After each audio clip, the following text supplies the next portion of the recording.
Hi friends, जय जगन्नाथ। काली राति रे इंडिया एवं श्रीलंका मध्य जो मैच टी है बहुत रोमांचक मैच थिला।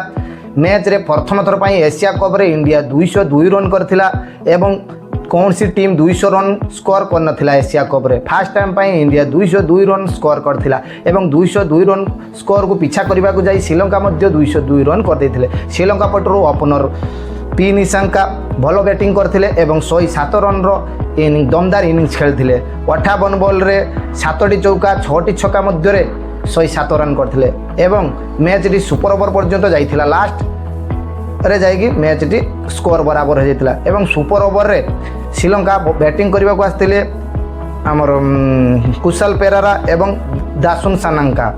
कुशल पेरेरा इंडिया पाखरु बॉलिंग पाई अर्शदीप सिंह आसथिले एवं अर्शदीप सिंह बहुत दमदार बॉलिंग करथिला। मात्र 2 रन देइथिले एवं 2टी विकेट नहीं सुपर ओवर रे।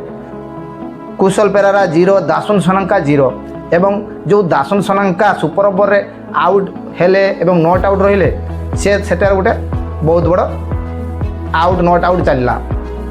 तापर इंडिया सुपर ओवर रे बैटिंग करने को आसिले। इंडिया पटरू सूर्य कुमार यादव एवं सुमन गिल बैटिंग पाई आले सुपर ओवर रे। श्रीलंका पटरू हासरंगा बॉलिंग पाई आसिले एवं हासरंगा फास्ट बॉल रे सूर्य कुमार यादव 3 रन नहीं कि सुपर ओवर मैच जीतीगला एवं इंडिया मैच जीतीगला। 28 तारिख रे फाइनल अच्छी इंडिया एवं पाकिस्तान।